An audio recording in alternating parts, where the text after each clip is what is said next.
शिवासादि गौरभक्तवृंद। हरे कृष्णा कृष्णा कृष्णा हरे हरे, हरे राम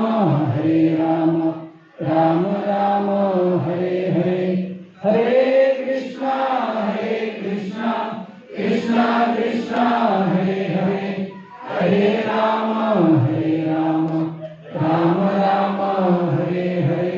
हरे कृष्णा कृष्णा कृष्णा हरे हरे, हरे राम राम राम हरे हरे।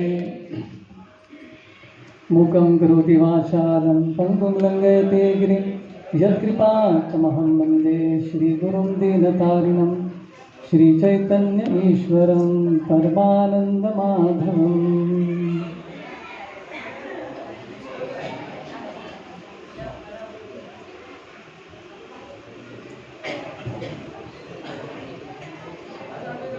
हरे कृष्णा। तो आप सबका स्वागत है हमारे कांजूर माँ के साप्ताहिक सत्संग प्रोग्राम में। तो जैसे मैंने शुरुआत में बताया कि आज से हम गौर कथा स्टार्ट करेंगे, आज और अगले हफ्ते, हो सके तो उसके बाद वाले हफ्ते भी करेंगे। तो हम चर्चा करेंगे कि ये महाप्रभु है कौन कुछ समय के लिए, फिर बाद में उनकी कुछ बचपन की लीलाओं के बारे में भी चर्चा करेंगे। तो सबसे पहले प्रणाम करते हैं। मेरे पीछे आप ये श्लोक दोहरा सकते, सिंपल है। वंदे श्री कृष्ण चैतन्य नित्यानंदो सहोदितो गौड़ोदयो पुष्पवन्तो चित्रौषधौ तमोनुदो। वंदे श्री कृष्ण चैतन्य नित्यानंदो सहोदितो गौड़ोदयो पुष्पवन्तो चित्रौषधौ तमो निधो। वंदे श्री कृष्ण चैतन्य नित्यानंदो सहोदितो गौड़ोदयो पुष्पवन्तो चित्रौषधौ तमोनुदो।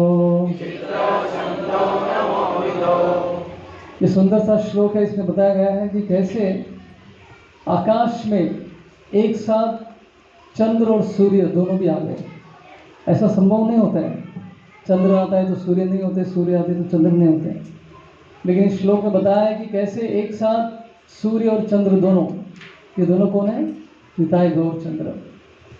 ये दोनों एक साथ आए हैं आकाश में कलयुग में। किस लिए आए हैं? अज्ञानता नामक अंधकार को दूर करने के लिए। तो ये है सबसे सुंदर जो भगवान का अवतार है, नित्यानंद प्रभु और चैतन्य महाप्रभु का। दोनों एक साथ सूर्य और चंद्र के रूप में आकाश में इस कलयुग में हमारा उद्धार करने के लिए आए हैं। अभी हमारा भाग्य कितना अच्छा है ये समझने के लिए विचार कीजिए। ब्रह्मा जी ने कितनी योनियां बनाई हैं? 84 लाख अलग अलग प्रकार की योनियां बनाई हैं। तो हमारा जन्म कौन सी योनि में हुआ? सबसे बड़ा भाग्य है कि किसी जानवर के जीवन में नहीं, हम लोग भी मनुष्य के जीवन में हमारा जन्म हुआ है। अब ये पहला भाग्य है हमारा। नेक्स्ट लेवल का भाग्य क्या है? इस भौतिक जगत में, इस ब्रह्मांड में बहुत सारे ग्रह हैं और उसमें भी हमारा जन्म कहाँ पे हुआ? पृथ्वी लोक में हुआ। पृथ्वी लोक में भी 7 द्वीप है, उसमें भी हमारा जन्म कहाँ हुआ? भारत भूमि में। वो भी बहुत बड़ा भाग्य है, राइट। भारत भूमि में जन्म लेना मतलब बचपन से ही भगवान का नाम ले रहे हैं हम लोग, चाहे आप हिंदू हो या हिंदू नहीं हो, राइट, कोई भी हो। और उसमें भी सबसे बड़ा भाग्य क्या है? भारत भूमि में जन्म लेने के बाद इतने अलग अलग प्रकार के आराधनाएं होती है, वर्शिप होती है भारत में। अलग अलग देवताओं का, देवियों का पूजा होता है। उस पर भी हमारा भाग्य क्या है, हम कहाँ पर आके अटक गए। अटक गए मतलब हमारा सौभाग्य क्या है, कृष्ण की भक्ति करने लगे। जैसे विष्णु के तो बहुत सारे अवतार हैं। श्रीमद् भागवत पुराण के पहले स्कंद के 3 अध्याय में डिटेल में 20 भगवान के अवतारों के बारे में बताते हैं। वैसे 20 नहीं, अनगिनत है भगवान के अवतार, लेकिन उसमें सबसे स्पेशल कौन से अवतार है, कृष्ण, क्योंकि वो स्वयं भगवान है। वो अवतार नहीं है, वो कौन है, अवतारी है। अब आप लोग सब इतने ज्ञानी हैं, आपको मेरी शुद्धिकरण के लिए मैं एक क्लास दे रहा हूँ आपको। आप में से बहुत सारे लोग ये सब पता है। तो उसमें भी सबसे बड़ा भाग्य क्या है, कृष्ण की भक्ति में तो हम लोग आ गए। और ऐसे समय में हमारा जन्म हुआ जब कृष्ण केवल 5000 साल पहले यहाँ पर आए थे, जस्ट 5000 ईयर्स अगो। तो ये हमारा भाग्य है, उसी काल में, उसी युग में हमारा जन्म हुआ। और उससे भी बड़ा भाग्य क्या है, मेरे ऊपर कुछ है क्या, सब उधर ही देख रहे हैं।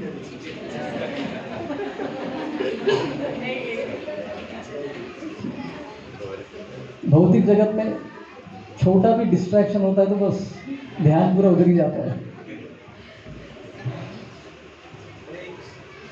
कृपया छिपकली के पास मत देखिए, अगला जन्म छिपकली का मिल जाएगा ज़्यादा उस पर ध्यान लगाएंगे तो उससे बड़ा भाग्य क्या है, हमको चैतन्य महाप्रभु के बारे में पता चला है। और चैतन्य महाप्रभु कौन है, अनर्पिता चरिन चिरात करुणया वर्तिना कलम समर्पितुम उन्नतज्वला रसाम स्वभक्ति श्रियम हरिपुरत सुंदर कदम्ब संदीपितः सदा हृदय कंदरे स्फुरतु वशची नंदना। तो चैतन्य महाप्रभु वो देने के लिए आए हैं जो अब तक भगवान के किसी भी अवतार ने वो देने का प्रयत्न ही नहीं किया।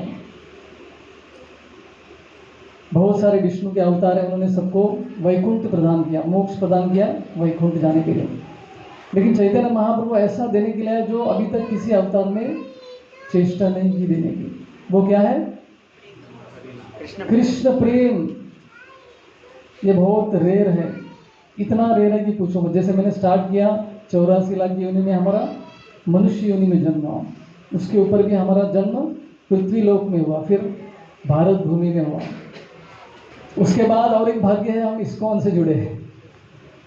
राइट, बहुत सारे ऑर्गेनाइजेशन से, संस्थाएं हैं, लेकिन प्रभुपाद ने जो हमको दी है वो एकदम स्पेशल है। तो ये हमारा भाग्य है। एक बार मेरे गुरु महाराज राधानाथ स्वामी महाराज के एक शिष्य ने प्रश्न किया, महाराज हमको समझ में नहीं आता कि हमारा भाग्य इतना, लेकिन याद नहीं रहता है, वो फीलिंग नहीं रहता है हमेशा, हम भूल जाते हैं, हम सीरियसली भक्ति नहीं कर पाते हैं। तो महाराज ने उनको बताया कि अगर आपको पता चले कि ये क्या कृपा है, आपको समझ में नहीं आ रही ये कृपा क्या है, अगर ये समझ में आएगा तो आप नीचे लोटपोट करेंगे खुशी के मारे। बहुत सारे लोगों को तो समझ में भी नहीं आता कि हमको क्या मिलता है, कृष्ण प्रेम। हाँ प्रभु जी क्या चाहिए आपको, कृष्ण प्रेम चाहिए। जैसे रास्ते में सस्ते में कोई बेच रहा है, आप खरीद लेंगे उसको, ऐसा थोड़ी है कृष्ण प्रेम। लेकिन चैतन्य महाप्रभु ये देने के लिए आए हैं। कृष्ण क्या बोलते हैं कि मैं आसानी से नहीं दूंगा, लेकिन महाप्रभु ने क्या किया, जैसे इस रूम के कितने दरवाजे हैं, 5 दरवाजे। आप लोग ने ध्यान से देखा भी नहीं इसको। राइट, वो जो मेन गेट है, मेन दरवाजा है ना, वो कृष्ण वाला दरवाजा है जो अंदर किसी को घुसने नहीं देते। जय विजय को खड़ा कर दिया बाहर, लेकिन चैतन्य महाप्रभु ने पीछे वाला गेट खोल दिया। कृष्ण को भी पता नहीं हुआ, वो गेट खोल दिया, वहाँ से हाँ चलो चलो गोलोक वृंदावन किसको जाना है, 16 माला करना, 4 नियम पालन करना है बिना अपराध किए, कंडीशन अप्लाई। तो महाप्रभु ने पीछे वाला गेट खोल दिया, गोलोक वृंदावन में भेज रहे। तो ये जो भाग्य है हर युग में नहीं मिलता है, ये स्पेशल है इस युग का। तो क्या महाप्रभु अवतार है क्या, अवतारी है क्या है ये? जब महाप्रभु पहली बार जगन्नाथपुरी गए संन्यास लेने के बाद, तो जगन्नाथपुरी में जगन्नाथ जी के दर्शन करते करते मूर्छित हो गए, प्रेमोन्माद में भाव विभोर होकर जो है वो मूर्छित हो गए भगवान की याद करके। तो उसी समय पे वहाँ पे सार्वभौम भट्टाचार्य जो कि मायावाद के एकदम बहुत बड़े स्कॉलर थे, पंडित थे, वो वहाँ पर आके देखे कि ये तो सन्यासी मूर्छित हो गया। तो सब लोग तो सोच रहे थे कि व्यक्ति मर गया, क्योंकि श्वास भी नहीं चल रही थी उनकी। लेकिन सार्वभौम भट्टाचार्य उनको समझ में आया कि ये व्यक्ति अभी जीवित है, क्योंकि उनके नाक के पास वो जो रुई होता है ना, रुई लगाते हैं तो रुई जो है हिलने लगता है, मतलब ये अभी भी श्वास ले रहे हैं। तो ये हाईएस्ट एक्सटेसी जो है महाप्रभु वहाँ पे दर्शा रहे थे। तो अपने घर लेकर जाते हैं और महाप्रभु को बोलते कि आप एकदम यंग सन्यासी है, सुंदर है, आपकी रक्षा कौन करेगा? मैं करूँगा, मैं आपको स्पेशल सन्यास दूंगा, सबसे बड़ा जो लेवल है सन्यास का, सारस्वत सन्यास, वो प्रदान करूँगा, राइट। और आपको मैं वेदांत भी पढ़ाऊँगा। तो वात्सल्य की भावना में सार्वभौम भट्टाचार्य जो महाप्रभु ये सब बताने लगते हैं। तो भट्टाचार्य जी के बहनोई थे, उनका नाम था गोपीनाथ आचार्य, वो सब सुन रहे थे। तो गुस्से में बोलते, भट्टाचार्य जी को बोलते कि अरे आपको क्या मालूम, ये कौन है पता है कि आपको? साक्षात नारायण है, आप क्या इनको वेदांत सिखाएंगे? बोलते ये नारायण, शास्त्र में तो कहीं नहीं लिखा है। शास्त्र में लिखा है कि भगवान त्रियुगी है, केवल तीन युगों में आते हैं, सत्य, त्रेता और द्वापर में आते, कलयुग में आते, कहाँ लिखा है? तो गोपीनाथ आचार्य कहते हैं कि भगवान ने कहा कि वो त्रियुगी है, करेक्ट है, लेकिन ये त्रियुगी क्या है? लीला अवतार है। आपको युगावतार के बारे में पता नहीं लगता है। वैसे भगवान के कितने प्रकार के अवतार होते हैं? 6 प्रकार के अवतार होते हैं। क्या क्या है, कोई बताना चाहेगा? लीला अवतार तो मैंने बता दिया, अभी युग अवतार भी बता दिया मैंने। गुणावतार, शक्तावेश अवतार, पुरुष अवतार, और एक क्या है? मनवंतर अवतार। तो 6 प्रकार के अवतार। त्रियुगी जो शास्त्र में लिखा है वो है भगवान के लीला अवतार के बारे में लिखा है। केवल 3 युगों में भगवान लीला करने के लिए आते हैं। लेकिन कलयुग में कौन आते हैं? युगावतार, जो कि चैतन्य महाप्रभु है। तो ये बताने पर भी भट्टाचार्य को समझ में नहीं आता कि नहीं आप क्या बोल रहे हैं, मुझे समझ में नहीं आ रहा है, शास्त्र में नहीं लिखा ऐसा ऐसा। तो गोपीनाथ आचार्य उनको बताते कि आपके ऊपर भगवान की कृपा नहीं हुई है, इसलिए आप महाप्रभु को स्वीकार नहीं कर रहे हैं। आप में से कितने लोग इस्कॉन जुड़ने से पहले चैतन्य महाप्रभु का नाम सुना? हाथ ऊपर कीजिए। क्या बात, लगता है बंगाल या फिर उड़ीसा से रहेंगे आप लोग। बाकी हम तो साउथ से आए हैं, हमको तो पता ही नहीं महाप्रभु का नाम as a saint, as a sadhu के रूप में भी हमने नहीं पढ़ा स्कूल के बुक्स में। तो आप भाग्यवान हैं जिनको पता है। तो चैतन्य महाप्रभु कृष्ण है स्वयं, श्रीमती राधा रानी के भाव में वो आए हैं। इसको स्वीकार करना ये कृपा के बगैर संभव नहीं है। शुरू में जब मैं भी भक्ति में आया, इस्कॉन से जुड़ा, तो कृष्ण के बारे में तो सब जानते हैं, राम के बारे में सब जानते हैं, महाप्रभु के बारे में सुना ही नहीं। तो मुझे भी लगा कोई होंगे, ऐसा ही समझ रहा था, स्वीकार नहीं किया कि ये कृष्ण है करके। काफ़ी समय लग गया उनके बारे में सुन सुन के। हम सबका यही रहेगा ना, कभी सुना नहीं तो समय लगता है उसके लिए। तो ये स्पेशल अवतार है। तो गोपीनाथ आचार्य कहते हैं कि कलयुग में भगवान जो है छन्न अवतार के रूप में आते। छन्न मतलब क्या है? हिडन, मतलब किसी को समझ में नहीं आएंगे कि ये भगवान है करके। तो महाप्रभु आए कैसे? भक्त के रूप में आए हैं।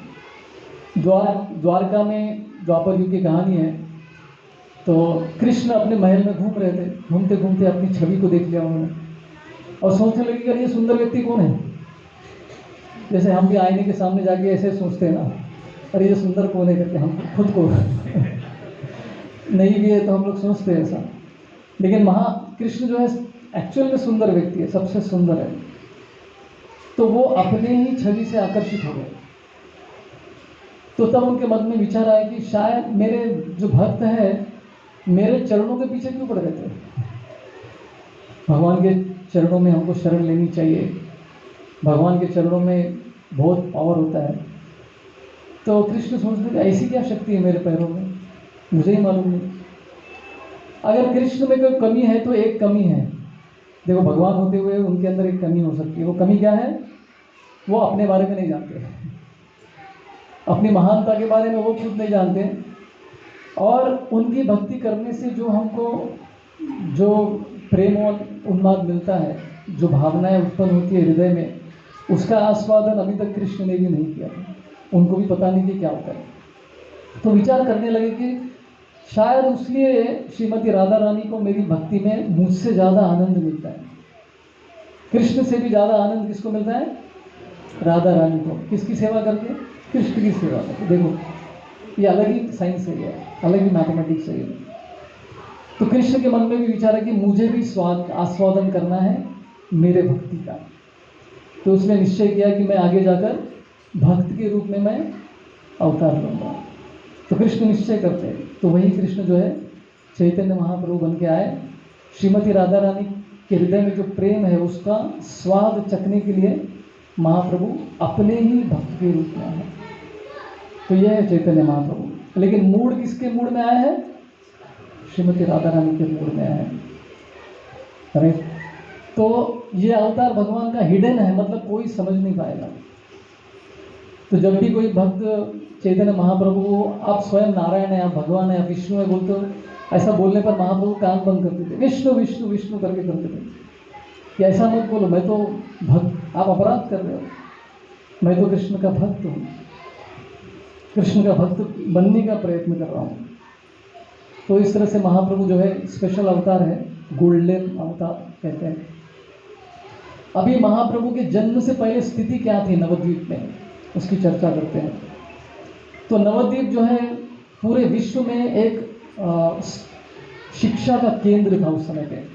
कभी ये 1400 की बात है, 1450 की बात है ये। तो उस समय पे सारे विश्व का एक हब था नवद्वीप। सारे लोग वहाँ पे पढ़ाई करने के लिए आते थे। जैसे एक समय पे नालंदा था, चाणक्य पंडित के समय पे।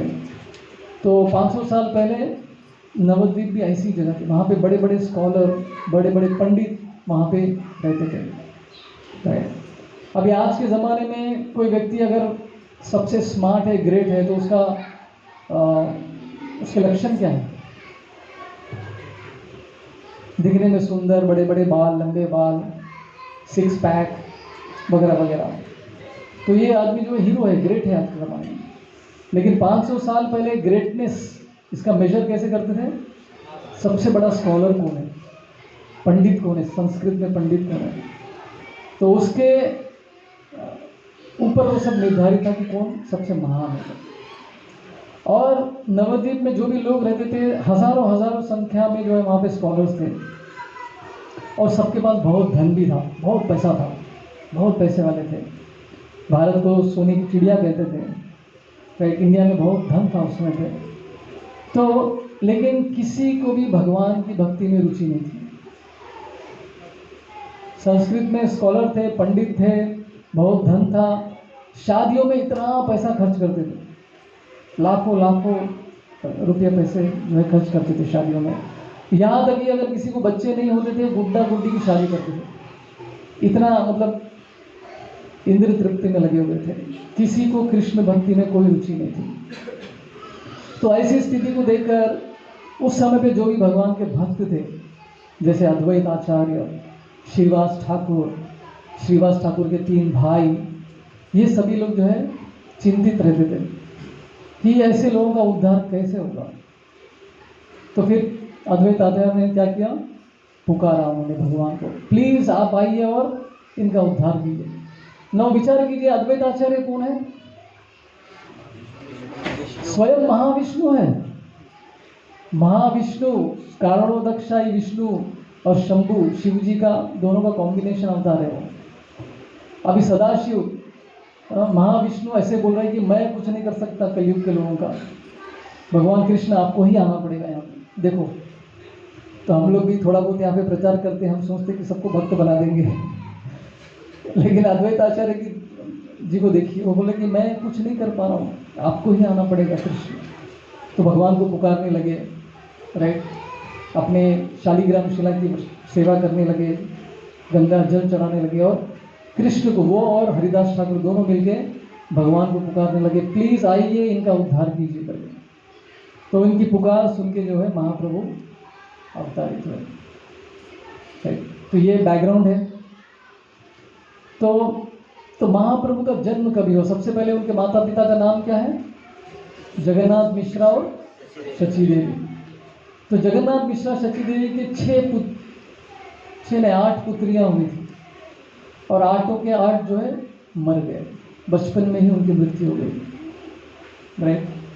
तो इतना समय तकलीफ से उन्होंने गुजारा, बच्चे ही नहीं हो रहे थे तो मर रहे थे। तो फिर बाद में भगवान की कृपा हो गई, उनके घर में एक लड़के का जन्म हुआ। उसका नाम क्या था? विश्वरूप, जो कि स्वयं बलराम जी के अवतार थे। फिर कुछ समय के बाद जो है फिर से शची देवी ने गर्भ धारण किया और गर्भ में प्रवेश किया चैतन्य महाप्रभु ने। तो चैतन्य महाप्रभु 14 महीने पेट में थे। 9 महीने में बच्चा बाहर आ जाता है, लेकिन चैतन्य महाप्रभु जो है 14 महीने तक अंदर ही थे। वो इंतजार कर रहे थे अच्छे मुहूर्त का। तो उनका जन्म कभी हुआ? फाल्गुन 1486, 1486 में। राइट। और उस दिन पूर्णिमा भी था, नहीं अमावस्या था और उस दिन चंद्र ग्रहण भी था। तो ऐसे वातावरण में जो चंद्र ग्रहण जो है ऑस्पिशियस होता है क्या? अशुभ होता है जनरली, लेकिन उस दिन लोग क्या करते हैं? गंगा में स्नान करने के लिए जाते हैं और भगवान का नाम लेते हैं, हरि का नाम लेते हैं, हरि हरि हरि हरि। तो महाप्रभु ने ऐसा टाइम सेलेक्ट किया जहाँ पे सभी लोग जो है उनका नाम स्मरण कर रहे हैं, उनका नाम का जप कर रहे हैं, क्योंकि उनका उद्देश्य यही था, संकीर्तन मूवमेंट को स्टार्ट करना था महाप्रभु को। राइट। तो कविराज गोस्वामी चैतन्य चरितामृत में कहते हैं कि महाप्रभु जब उनका अवतार हुआ तो चंद्र ग्रहण हो गया, मतलब चंद्र विचार करने लगे, अरे महाप्रभु तो मुझसे भी ज़्यादा सुंदर है, तो मुझे आने की आवश्यकता नहीं है। तो उसलिए उनको ग्रहण लग गया, क्योंकि चैतन्य महाप्रभु को आना था। चैतन्य चंद्र महाप्रभु का एक नाम है।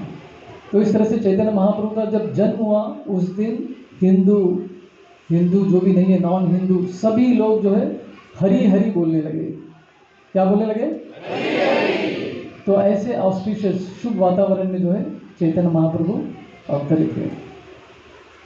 राइट। फिर उनका जन्म हुआ। फिर उसके बाद वो एक अनोखी लीला करते थे बचपन में चैतन्य महाप्रभु। और वो अनोखी लीला क्या थी? वो रोते रहते थे और उनको शांत करने के लिए एक बार कुछ स्त्रियों ने क्या किया? हरि हरि बोला। जैसे हरि हरि बोला तो महाप्रभु चुप हो गए। तो सब स्त्रियों को पता चल गया कि ये जब भी रोता है तो हमको क्या करना है? थोड़ा जोर से बोलो। तो चैतन्य महाप्रभु जैसे हरि का नाम सुनते थे तो शांत हो जाते थे। तो ये जानबूझकर करते थे महाप्रभु। क्यों? वो चाहते थे कि सब लोग जो है भगवान का नाम लें, हरि का नाम लें। तो बचपन से ही सबको जप करने के लिए जो है प्रेरित करते थे चैतन्य महाप्रभु। फिर बाद में उनका नामकरण का समय आ गया था, चैतन्य महाप्रभु के नामकरण का समय। तो फिर नीलांबर चक्रवर्ती जो उनके नाना थे उनको बुलाया गया। तो उन्होंने उनके हाथ देखे और समझ में आया कि ये स्पेशल व्यक्ति है, ये बालक जो है। और उन्होंने कहा कि ये बालक सभी ब्राह्मणों में राजा कहलाएगा, ब्राह्मण शिरोमणि कहलाएंगे। और ये जो है संकीर्तन मूवमेंट की स्थापना करेंगे, राइट, संकीर्तन यज्ञ की स्थापना करेंगे। तो ये साधारण बालक नहीं है आपका। उसी समय पे कुछ अचानक से कहीं से तो ब्राह्मण भी आ गया उनके घर पे, और वो भी हाथ देखने लगा जबरदस्ती लेके हाथ में, मैं देखता हूँ तो बोला ठीक है देखिए। तो देखने में ये तो साक्षात नारायण है। अब सब लोग बोलेंगे क्या बोल रहा है। तो उसने सब डिटेल में बता दिया कि महाप्रभु कौन है, सिवाय एक डिटेल के। वो क्या है? ये बालक आगे जाके संन्यास लेगा, ये बात उसने छुपाई, क्योंकि दुखी हो जाएंगे माता पिता। तो इस तरह से वो ब्राह्मण नीलांबर चक्रवर्ती जो है इनका हाथ देखते हैं और बोलते कि ये स्पेशल लड़का है, सब नारायण के इसके अंदर गुण है। ऐसा करके वो भविष्य देखते हैं उनका, क्योंकि ये व्यक्ति पूरे विश्व का भार संभाल सकता है, पूरे विश्व का पालन पोषण कर सकता है, इसलिए इसका नाम विश्वंभर रखा जाएगा। तो उनका नाम विश्वंभर रखा है। उनके बड़े भाई का नाम क्या था? विश्वरूप। फिर महाप्रभु के और भी बहुत सारे नाम है, किसी को याद है बचपन में उनके क्या क्या नाम थे? तो निमाई भी एक नाम रखा गया उनका, क्योंकि उनका जन्म नीम के पेड़ के नीचे हुआ था। जब हम मायापुर जाएंगे, मायापुर में योग पीठ में अभी भी नीम का पेड़ है जिसके नीचे निमाई का जन्म हुआ। तो उसमें महाप्रभु का एक नाम क्या है? निमाई। उनका और एक नाम क्या है? तो हो गया ना, गौरांग। क्योंकि चैतन्य महाप्रभु का शरीर जो है सुनहरे रंग का था, गौर वर्ण का था, गोल्डन फॉर्म था उनका। गौर अंग मतलब उनके अंग, शरीर के जो भी अंग थे सब गोल्डन थे, इसलिए उनका एक नाम क्या पड़ा? गौरांग। और भी बहुत सारे नाम हैं, सचिनंदन, सची सुत, गौर हरि, ऐसे अलग अलग भगवान की लीलाओं पर भी उनके अलग अलग भक्तों ने नाम दिया था। तो इस तरह से चैतन्य महाप्रभु का नामकरण हो गया। उसके बाद तो जब भी स्त्रियों की मस्ती करना रहता था, वो आके जानबूझकर महाप्रभु निमाई को जो है ऐसा चिमटी देती थी, रुलाती थी जानबूझकर। और जैसे वो रोते थे फिर सब लोग हरी हरी, तो महाप्रभु फिर से चुप हो जाते थे। इस तरह से ये लीलाएं कॉन्स्टेंटली चलती रहती थी। तो एक बार उनके घर में फेस्टिवल का वातावरण था, त्यौहार चल रहा था। तो ऐसे समय पे उनको अच्छे से सजाया गया था, महाप्रभु को, निमाई को जो है अच्छे से अलग अलग आभूषणों से उनको श्रृंगार किया गया था। तो दो लोग, वो दोनों एक्चुअली चोर थे, तो वो घूम रहे थे। जहाँ पे भी कोई त्यौहार होता है तो वहाँ पे चोर भी घूमते रहते हैं। जैसे जगन्नाथपुरी में जब रथ यात्रा होता है तो रथ यात्रा के दिन सुना है कि 50,000 तो चोर रहते उसमें, क्योंकि धंधे का टाइम है। 2006 में मेरी माँ को लेकर गया था मैं जगन्नाथपुरी, पहली बार गई और उसका मंगलसूत्र चोरी हो गया। महाप्रभु की कृपा, दान धर्म नहीं करते तो इस तरह से चला जाता है। तो ये चोर दो देखने लगे कि अरे निमाई के शरीर पे तो बहुत सारे आभूषण है, चलो आज तो आप ऐसी चोरी करेंगे, पूरे जीवन भर अपने को चोरी करने की आवश्यकता नहीं पड़ेगी, चलो प्लान करते हैं। तो दोनों ने अच्छे से प्लान किया। तो चुपके से कोई भी देख नहीं रहा तो धीरे से निमाई को उठा लिया। निमाई छोटे थे और अपने कंधे पे बिठाकर वहाँ से निकल पड़े। तो रास्ते में जाते जाते निमाई जो है, उनको तो सैर मिल रही थी, राइड मिल रहा था, कंधे पे बैठ के मजे में घूम रहे थे वो। तो ये दोनों घुमा रहे थे उनको, और बीच बीच में लोगों को शक नहीं होना चाहिए कि ये किसी और का बच्चा है, तो मीठे मीठे बात कर रहे थे। अच्छा अच्छा ठीक है ना, अभी रो मत, तेरे को हम कुछ खिलाएंगे, इस तरह से बात करने लगे ताकि लोगों को शक ना हो। तो निमाई तो एकदम मजे में घूम रहा है, तो उनको तो, बच्चे को क्या घूमने की बहुत इच्छा होती है ना। जब भी पप्पा जो है घर के बाहर निकलते तो बच्चा मैं भी जाऊंगा करके रोना चालू हो जाता है, घर में होता ही है जैसे, राइट। तो इसको तो मज़ा आ रहा है, घूमने को मिल रहा है। और फिर ये दोनों जो है उसको शांत भी करने के लिए, ताकि लोगों को शक ना आए, उसको संदेश बर्फी भी खिलाने लगे निमाई को। तो निमाई जो है अच्छा राइड मिल गया उनको, घूमने को मिल गया, और ऊपर से संदेश बर्फी भी मिल रहा है खाने में, और क्या चाहिए। तो इस तरह से दोनों जो है चलते जा रहे थे, विचार कर रहे थे आज तो हमारा लॉटरी लग गया, अभी हमको फिर से चोरी करने की ज़रूरत नहीं पड़ेगी। तो घूम रहे थे, लेकिन चैतन्य महाप्रभु निमाई की जो माया शक्ति है, योग माया शक्ति है, उससे क्या हुआ, ये चोर घूमते घूमते घूमते फिर से निमाई के घर के सामने आ गया। उनको भी समझ में नहीं आया कि हम कैसे इधर आ गए। तो उसी समय पे निमाई जो है नीचे जम करके जो है अपने पिता को गले लगने के लिए जाते हैं। तो तब ये दोनों डर जाते हैं, अरे ये क्या होगा, हम कैसे इधर आ गए, हमको तो हमारे स्थान पर जाना था, हम यहाँ पे कैसे आ गए। तो वो दोनों डर जाते हैं, और सामने जगन्नाथ मिश्रा, शची देवी, बाकी सब लोग भी सामने ही खड़े थे। सब लोग चिंतित थे कि बेटा बच्चा कहाँ गया करके। तब उन्होंने देखा कि निमाई वापस आ गया तो बड़े प्रसन्न हो गए। तो तो जैसे ही ये दोनों देखते कि ये गड़बड़ हो गया तो वहाँ से भागने लगते, चुपके से निकल जाते हैं वहाँ से, और चंडी को प्रार्थना करते, दुर्गा देवी को प्रार्थना करते कि माँ तुमने हमको बचा लिया। राइट। और जगन्नाथ मिश्रा और शची देवी वो लोग विचार करने लगी, वो नारायण से प्रार्थना करते हैं, नारायण आपने हमारे बच्चे को बचा लिया करके। राइट। तो इस तरह से चैतन्य महाप्रभु ऐसे ऐसे व्यक्तियों को उन्होंने कृपा दी जो कि कृपा के लायक ही नहीं थे, जो चोरी करने के लिए आए थे। तो ये है महाप्रभु की ग्रेटनेस। पापियों का उद्धार करने के लिए चैतन्य महाप्रभु का अवतार हुआ है, पतित पावन गौरहरि। तो ये है चैतन्य महाप्रभु। राइट। फिर उसके बाद थोड़े से छोटे हो गए, थोड़े से बड़े हो गए, सॉरी निमाय थोड़े से बड़े हो गए। तो उस समय पे अद्वैत आचार्य, श्रीवास ठाकुर, वो सब एक जगह पे इकट्ठा होके कीर्तन करते रहते थे। राइट। महाप्रभु के आने से पहले भी श्रीवास ठाकुर के घर में रोज कीर्तन होता था, रात में भी कीर्तन करते थे लोग। तो उनके अड़ोस पड़ोस के लोग जो है बहुत क्रोधित होते थे, अरे ये क्या रात भर चिल्लाते रहते हैं, भगवान का एक रूप है महाविष्णु जो लेटे रहते हैं, भगवान का रात में सोने का टाइम है, आप लोग क्यों इतना चिल्ला रहे हैं, सोने दो उनको। तो इस तरह से जो है श्रीवास ठाकुर और बाकी सभी भक्तों को चिढ़ाते थे सब लोग, आप जोर से चिल्लाएंगे इस तरह से रात में तो मुस्लिम जो है उनके सैनिक आएंगे, आपको पकड़ कर लेकर जाएंगे और हमको भी पकड़ लेंगे, आप चिल्लाओ मत ऐसा। राइट। तो ऐसा इस्कॉन के भक्तों के साथ भी होता है, अरे लोग क्या सुबह चिल्लाते हैं। अभी हमारे मंदिर राधा गोपीनाथ मंदिर में 1987 में जब मंदिर बना तो सवेरे 4:30 बजे हमारा मंगल आरती होता है, कीर्तन होता है, आवाज़ें होती है। तो अड़ोस पड़ोस के लोगों ने, सब लोगों ने केस डाल दिया, सवेरे सवेरे चिल्लाते हैं लोग। सुप्रीम कोर्ट तक चला गया केस, इतने सुबह सुबह लोग परेशान करते हैं, इनका टाइमिंग चेंज कर लो मंगल आरती का करके। तो इसलिए 4:30 से 5 बजे हो गया मंगल आरती राधा गोपीनाथ का, सुप्रीम कोर्ट का वर्डिक्ट है ये। तो लोगों को जो है जमता नहीं है, ये लोग क्या चिल्ला चिल्ला के कीर्तन करते हैं। राइट।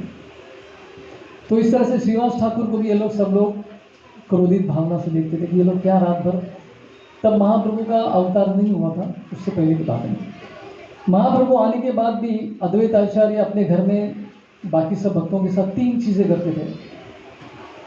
सबसे सर्वप्रथम क्या है, कृष्ण की पूजा, कृष्ण की सेवा करते थे। दूसरा क्या है, कृष्ण का कीर्तन, और तीसरा है कृष्ण का नाम जप, कृष्ण कथा। सेकंड वाला कृष्ण कथा है, तीसरा है कृष्ण का नाम जप।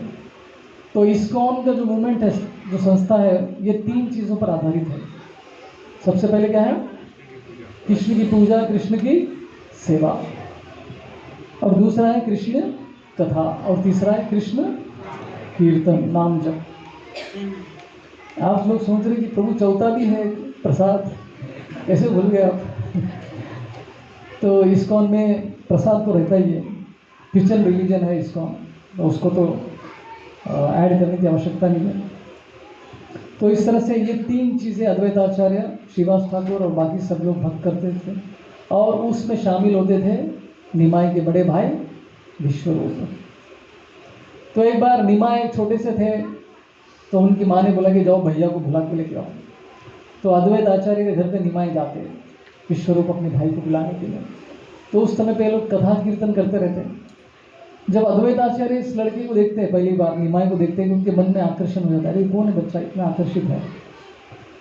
तो निमाय मन में सोचते कि भाई मुझे बुलाया और भूल गए। अद्वैत आचार्य ने पुकारा, बुलाया ना, कृष्ण आ जाओ आ जाओ, अभी मैं आ गए तो मुझे पहचान नहीं पा रहे आप। तो निमाय मन में ऐसा सोच रहे थे, क्योंकि उनके आने की खबर किसको समझ में नहीं आती है कि वो आ गए करके। तब कि उनको पता है जब उनका जन्म हुआ था तो सभी लोग जो है विष्णु का नाम ले रहे थे, हरि का नाम ले रहे थे, तो उनको संकेत मिल रहा था कि कुछ तो हो गया है, कुछ तो शुभ हो गया है इस जगत में, लेकिन किसी को पता नहीं चलता है। फिर बाद में उनके मन में लेकिन वो प्रेम की भावना उत्पन्न हो जाती है जो कृष्ण के प्रति होती है। तो वो जो है अपने भाई को खींच कर घर लेके जाते हैं। राइट। तो उसके बाद एक कहानी आती है, एक बहुत ही सुंदर कहानी है। उनके घर में जो है एक ब्राह्मण आते हैं, एक साधु। राइट, अलग अलग घर से भिक्षा मांग के जीवन निर्वाह करते थे। तो शची देवी और जगन्नाथ मिश्रा के घर पे भी आ गए भिक्षा मांगने के लिए। तो उन्होंने देखा कि ये साधु आए, ब्राह्मण आए, तो उनको घर में बुलाया, बोला कि आप ऐसा कीजिए, आप हमारे घर में कुकिंग कीजिए, अपना भोग बना लीजिए, आपके इष्ट देव को अर्पण कीजिए और खाइए, हम चाहते हैं कि आप हमारे घर में आज भोजन करें।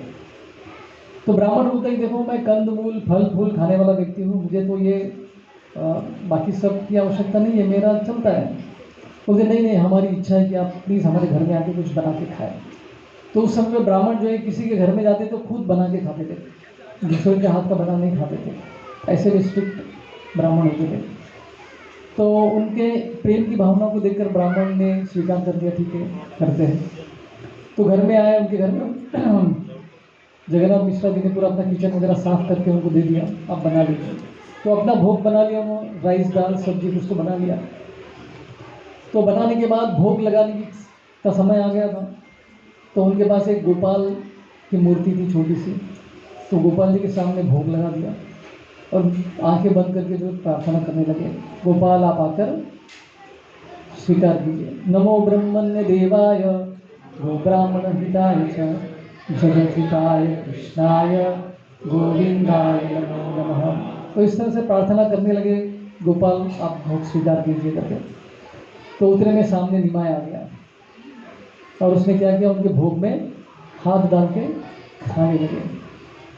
तो जैसे ब्राह्मण अपने आंखें खोलते देखते कि अरे ये लड़का तो भोग खा रहा है, तो चिल्लाते हाय हाय, चिल्लाने लगते हैं ये क्या कर दिया, इसने भोग नष्ट कर दिया, भगवान के खाने से पहले इसने इसका खा लिया।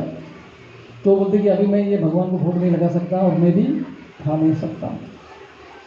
तो देखो कितने स्ट्रिक्ट ब्राह्मण थे, भगवान को भोग लगाए मगर कुछ भी नहीं खाते। शायद हम होते तो ठीक है चलता है ना, बच्चा ही है हम यहाँ डर डाल देते हैं, ये कलयुग के हम लोग ब्राह्मण हैं। तो ये बहुत स्ट्रिक्ट थे। तो उतने में जब जैसे चिल्लाते हाय हाय करके, तो जगन्नाथ मिश्रा सची देवी सब लोग आ जाते देखने के लिए क्या हुआ, और देखते कि निमाई ने सब गड़बड़ कर दिया, भोग खा रहा है वो। तो डांटने लगते निमाई को, छड़ी दिखाते उसको मारने के लिए। तो ब्राह्मण रुकता है, रुको रुको रुको, ये तो छोटा सा बच्चा है, इसको कुछ पता नहीं है, आप इसको मत मारिए, शायद मेरे भाग्य में नहीं है, कोई चिंता नहीं, मैं तो फल फूल खा के जीने वाला व्यक्ति हूँ, कंद मूल खाता हूँ, तो कोई आवश्यकता नहीं है, मैं संतुष्ट हूँ, आप कुछ फल दे देंगे तो भी चलेगा। तो इनको बुरा लगता है कि अरे हमारे बेटे के कारण इनका भोग जो है ये हो गया। तो फिर से निवेदन करते कि आप फिर से एक बार बना लीजिए और इस बार हम लोग ध्यान देंगे कि ये बच्चा यहाँ पर ना आए, लेकिन हम चाहते कि आप हमारे घर में खाए। तो बहुत बोलने के बाद जो है ठीक है आप इतना आग्रह कर रहे तो ठीक है। तो फिर से किचन को साफ किया जाता है और फिर से उनको भोग की सामग्री दी जाती है। तो फिर से कुकिंग करते हैं, भोग बना लेते हैं और अपने गोपाल को जो है भोग लगाने के लिए फिर से आंखें बंद करते हैं। नमो नमो ब्रह्मण्य देवाय गो ब्राह्मण हिताय च जगद्धिताय कृष्णाय गोविंदाय नमो नमः। तो इस बार निमाई को जो है कुछ स्त्रियों के देख रेख में उनको छोड़ देते, उनको बोलते कि इसको कहीं यहाँ से जाने मत दीजिए, तो उसको एक जगह पे सुरक्षित रख देते हैं और वहाँ पे स्त्रियाँ जो है उनको गार्ड करते रहती है कि ये कहीं फिर से जाके भोग नष्ट न करे।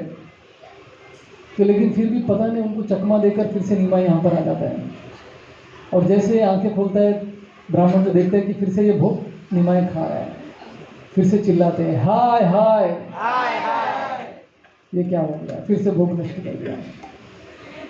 तो फिर से घर वाले सब भाग के आते हैं, अरे क्या हो, ये तो वहाँ पे था, यहाँ पे कैसे आ गया, किसी को समझ में नहीं आता कि ये क्या चक्कर चल रहा है। तो सभी लोग जो है फिर से दुखी हो जाते और फिर से मारने जाते हैं निमाई को।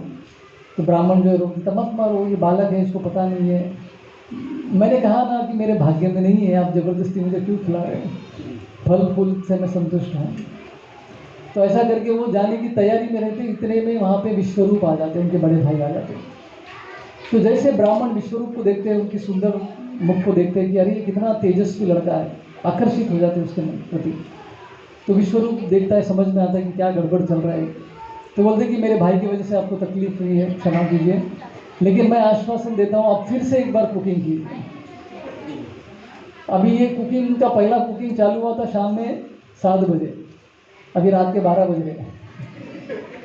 तो 12 बजे तीसरी बार कुकिंग करने के लिए उनको निवेदन किया जा रहा है। इस बार जो है उनका बड़ा पुत्र विश्वरूप जो है निवेदन करता है, बोलता है कि मैं इसको देख लूँगा, आप निश्चिंत हो जाइए, आपको तकलीफ नहीं देगा, एक बार और लास्ट टाइम आप भोग बनाइए, ये हम आग्रह करते हैं आपको, प्लीज़। तो विश्वरूप की बात जो है वो टाल नहीं पाते ब्राह्मण, तो बोलते कि ठीक है, ये आखिरी बार कोशिश कर लेता हूँ। तो फिर से किचन पूरा साफ किया जाता है, फिर से भोग की सामग्री दी जाती है, भोग बनाते हैं और फिर से ऑफर। इस बार निमाई को उन्होंने क्या किया, उनको एक रूम में बंद कर दिया, बाहर से ताला भी लगा दिया। और विश्वरूप ये भी कहते कि निमाई तो बहुत गहरी नींद में है, आराम से सो रहा है, कोई तकलीफ की जरूरत नहीं है, अब आप भोग लगाइए भगवान। तो ब्राह्मण जो आंखें बंद करके नमो ब्रह्मण्य देवाय ब्राह्मण हिताय जगत हिताय कृष्णाय गोविंदाय नमो नमः। तो इस तरह से वो भोग लगाते हैं अपने गोपाल जी को मंत्र करके, मंत्र बोल के। और जब आंखें खोलते हैं तो क्या देखते हैं, सामने निमाई फिर से भोग हाथ में लेके खा रहा है, फिर से चिल्लाते हैं हाय हाय। लेकिन इस तीसरी बार उनकी हाय हाय सुनने के लिए कोई नहीं आता है। क्यों? भगवान की योग माया शक्ति से घर में सभी लोग सोते रहते, जगन्नाथ मिश्रा, सची देवी, जितनी भी स्त्रियां थी, सब लोग गहरी नींद में रहते। तो निमाई बोलता है कि अभी कोई सुनने वाला नहीं है आपका। तो ब्राह्मण बोलते कि अरे तुमने फिर से क्यों नष्ट कर दिया, मेरा ही भोग खाना था क्या तुमको? तो निमाई बोलते कि तुम चिल्ला चिल्ला कर मुझे बुला रहे हो, तो मैं आके खा रहा हूँ, इसमें मेरी क्या गलती है? तो मैं ही तुम्हारा वो गोपाल हूँ। अरे आप मेरे गोपाल हैं? तो तभी निमाई जो है उनको अपने 8 हाथों वाला दर्शन देते हैं, 8 हैंडेड फॉर्म का दर्शन देते हैं। 4 हाथ विष्णु के शंख चक्र गदा होता है, और 2 हाथों में क्या होता है, एक हाथ में कटोरी होता है, एक हाथ में भोग होता है, दही राइस होता है उनके, और 2 हाथ जो है बांसुरी बजाते रहते हैं। तो इस तरह से 8 हाथ वाला दर्शन इस ब्राह्मण को निमाई जो है अपना दर्शन देते हैं। तो ये देख के इतना भाव विभोर हो जाते हैं, बोलते कि आप मेरे भगवान हैं, आप मेरे भगवान हैं। उनके चरणों में गिरते हैं, लोटपोट हो जाते हैं, जितना राइस भोग प्रसाद था उसको राइस लेके शरीर पर लगाने लगते हैं, क्योंकि ये भोग को आपने स्वीकार किया। शरीर पूरा, मुंह सब पूरा राइस लगा रहे, राइस की होली चल रही थी वहाँ पर। तो निमाई जो है हंसने लगते, निमाई फिर वापस अपने रूप में आ जाते हैं, स्माइल करते हैं और बोलते कि देखो मैंने सबसे पहला दर्शन तुमको दिया है मेरे इस अवतार में, तो मेरे बारे में किसी को नहीं बताने का। जिस दिन मेरे बारे में इस सत्य को बताओगे उस दिन तुम मृत्यु को पालोगे, तो किसी को नहीं बताने का। तो बोला कि नहीं नहीं नहीं कुछ नहीं बताऊंगा। तो इतने खुश हो जाते हो। तो तभी जो है घर वाले उठ जाते निद्रा से, तो सब लोग आते हैं और देखते कि अरे ये ब्राह्मण को क्या हुआ, शरीर पूरा राइस क्यों लगा के रखा है। तो फिर अपना जल्दी से वो साफ कर लेते, शरीर पे जो भी राइस लगा लेते सब साफ कर लेते। बोले कि इस बार मेरा भोग चल गया, सब ठीक हो गया, कोई प्रॉब्लम नहीं है। ऐसा करके वहाँ से भोग प्रसाद दे के वहाँ से निकल जाते हो। तब से लेकर वो ब्राह्मण जो है महाप्रभु के घर के आसपास में ही मंडराते रहते थे, क्योंकि महाप्रभु की बचपन की सभी लीलाओं का वो दर्शन लेकर आस्वादन करते थे। लेकिन किसी को बताया नहीं उन्होंने कि ये महाप्रभु कौन है करके, जब तक महाप्रभु खुद ने इस दुनिया के सामने प्रकट नहीं किया। तो इस तरह से ये भी एक सुंदर सा एक अद्भुत लीला जो है बचपन में महाप्रभु की होती है। तो भगवान कृष्ण की तरह इनकी भी बहुत सारी बाल्य लीलाएं। गंगा में स्नान करने के लिए जाते थे, वहाँ पे जो ब्राह्मण लोग गंगा में स्नान करते थे तो पानी में कूदने के बाद अंदर से 2 ब्राह्मणों की धोती को बांध देते थे। जब वो बाहर आते थे तो दोनों में गिर जाते थे। तो इस तरह से बहुत सारी लीलाएं करते थे। स्त्रियों को भी बहुत सताते थे। बोले कि मैं ब्राह्मण हूँ, सबसे उच्च कोटि का ब्राह्मण है, मुझे भोग लगाइए।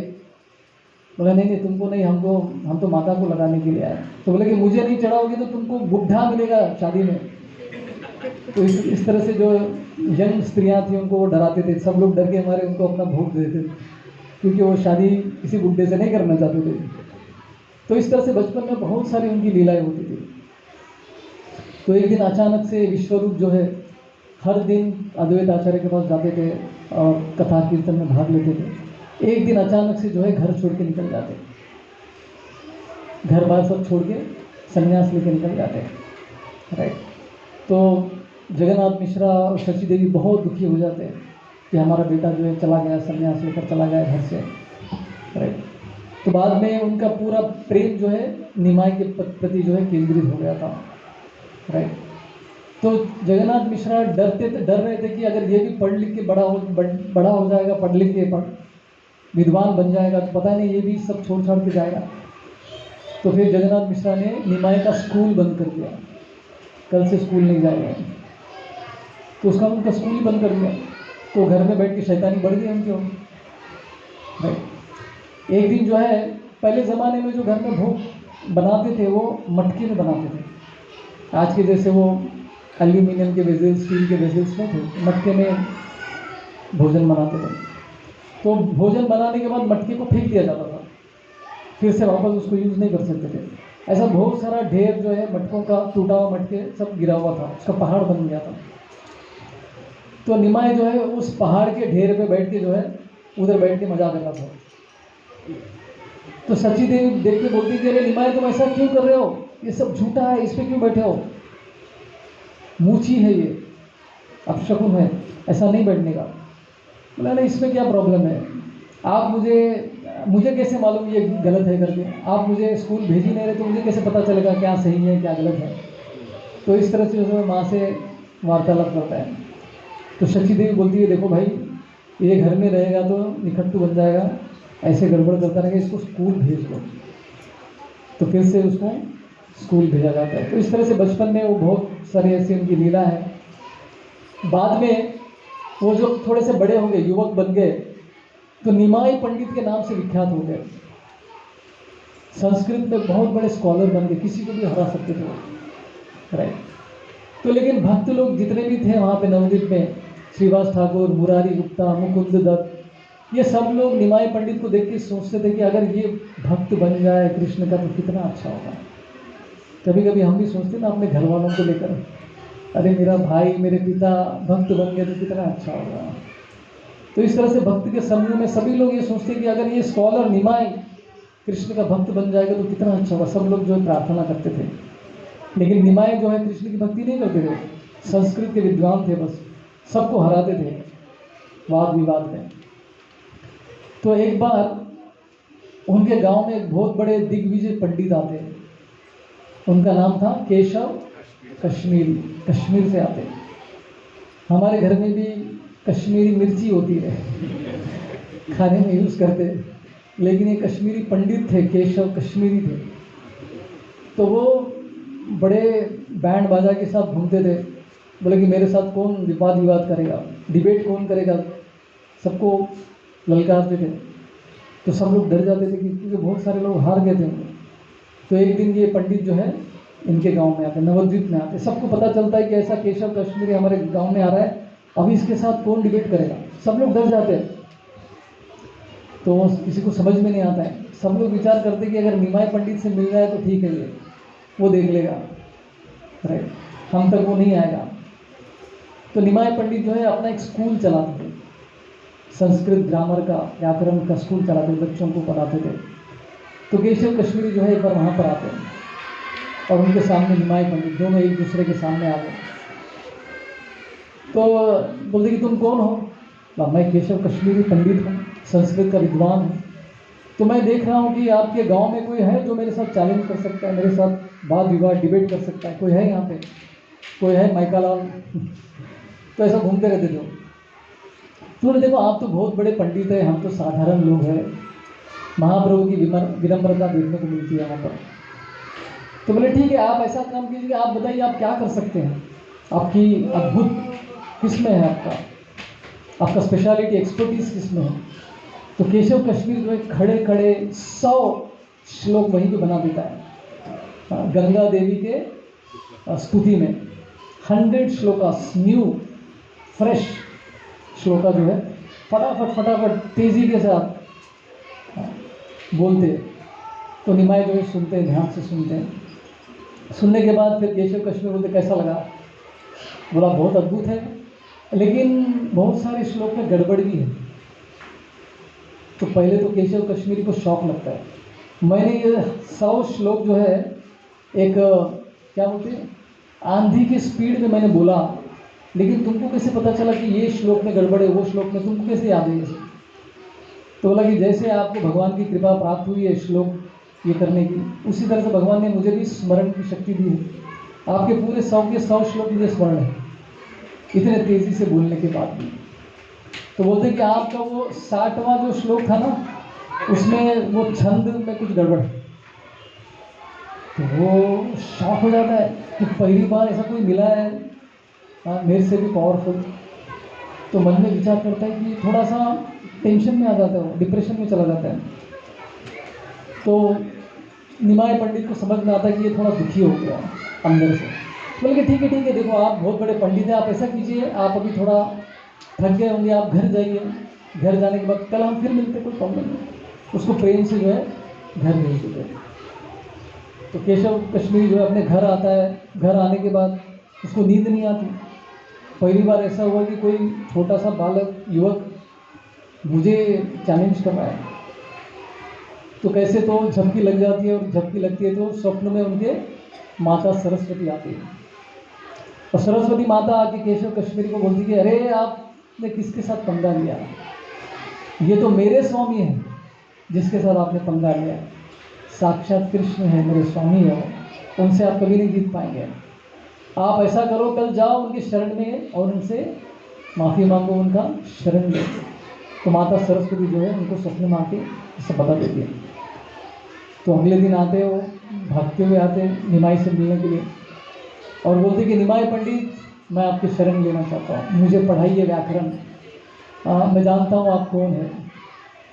तो इस तरह से जहाँ पे एक बहुत स्पेशलिटी है महाप्रभु की, महाप्रभु ने उनको हराया लेकिन उनके अहंकार को चोट नहीं पहुँचाया। ये बहुत स्पेशल चीज़ है जो बहुत कम लोग कर पाते हैं। सब हमारा किसी के साथ वाद विवाद होता है तो हम क्या होता है, हमारा वाद विवाद एक स्तर के बाद अहंकार के लेवल में आ जाता है, तू मैं हो जाता है, होता है कि नहीं? झगड़ा करते करते वो कहाँ तक चला जाता है वो, तो अहंकार के लेवल में चला जाता है। तो महाप्रभु ने उसको हराया लेकिन बिना उसके अहंकार को चोट पहुँचाए, इसलिए जो है वो वापस आया और उनके शरण में आ गया था। तो प्रीचिंग मतलब ये होता है, प्रीचिंग में हमको किसी को हराना नहीं है, हमको सबको जिताना है। सबको जिताना मतलब है सबको कृष्ण के शरण में लेकर आना है, उसी को एक्चुअल प्रीचिंग कहा जाता है। तो इस तरह से निमाय पंडित ने क्या किया, उनको प्रेम से हरा दिया, और बाद में जो है वो महाप्रभु के शिष्य बन गए। उनके एक विद्वान शिष्यों में से एक शिष्य माने गए। बाद में उन्होंने सब अपना जो विजय पत्र लेके घूमते थे वो सब बंद कर दिया और केवल कृष्ण की भक्ति करने लगे। तो इस तरह से निमाय पंडित बहुत बड़े स्कॉलर थे, लेकिन एक दिन उनका जो भेंट हुआ उनके गुरु से, ईश्वर पुरी साथ, उस दिन की उनका जीवन पूरा बदल गया। ईश्वर पुरी ने बोला उनको, अरे निमाय पंडित तुम क्या ये अपना विद्वता दिखा रहे हो पूरी दुनिया को, ये सब टाइम वेस्ट है, तुम मूर्ख हो। अभी देखिए निमाय पंडित को भी कोई मूर्ख बोल सकता है, ऐसा भी कोई पावरफुल व्यक्ति है, वो है ईश्वर गुरु के गुरु। बोले कि टाइम वेस्ट मत करो, कृष्ण का नाम लो, हरि का नाम लो। हरेर नाम हरेर नामैव केवलम कलौ नास्ते व गतिर अन्यथा। तो पहली बार ये श्लोक जो है ईश्वर पुरी निमाय को बोलते हैं, हरि का नाम लो, हरि का नाम लो, हरि का नाम लो। ये थोड़ा बच्चों को शांत कर सकते क्या कोई? ये संस्कृत का स्कॉलर बन के आपको क्या करना है, कुछ नहीं पाओगे आप। हरि का नाम लो, कलयुग में केवल यही एकमात्र उपाय है। तो इस तरह से ईश्वर पुरी जो है उनको ये ज्ञान देते हैं। तब से चैतन्य महाप्रभु जो है कृष्ण कृष्ण कृष्ण कृष्ण की प्रेम में जो है पागल हो जाते हैं। तो जब वो वापस नवद्वीप में आते हैं, राइट, तो सारे जितने भी भक्त थे सब लोग देखते कि अरे निमाय तो भक्त बन गया। तो सब लोग इतने खुश हो गए कि निमाय जो है कृष्ण का भक्त बन गया। तो इस तरह से फिर निमाय पंडित जो है चैतन्य महाप्रभु के रूप में विख्यात हो गए। और भी बहुत सारी लीलाएं हैं। अब यहीं पर अंत करते हैं। अगले हफ्ता हम लोग फिर से कंटिन्यू करेंगे। अगले हफ्ता मैं नहीं दूंगा, एक स्पेशल स्पीकर हमारे मंदिर से आ रहे हैं जिनका नाम मैं आज नहीं लूँगा, सस्पेंस रहेगा थोड़ा। तो नेक्स्ट वीक भी आप लोग सैटरडे आइए, हम लोग चैतन्य चरितामृत से कथाएं और भी आगे के डिस्कस करेंगे, बहुत सारी अद्भुत कथाएं। उसके बाद वाला वीक भी चाहे हो सकता है तो हम लोग लेंगे, क्योंकि बहुत लीलाएं हैं चैतन्य महाप्रभु की, अनगिनत लीलाएं हैं। हरे कृष्णा। चैतन्य महाप्रभु की, श्री कृष्ण चैतन्य महाप्रभु की, गौरांग महाप्रभु की, निताय गौरचंद्र भगवान की, श्रील प्रभुपाद की। हरि हरि बोल।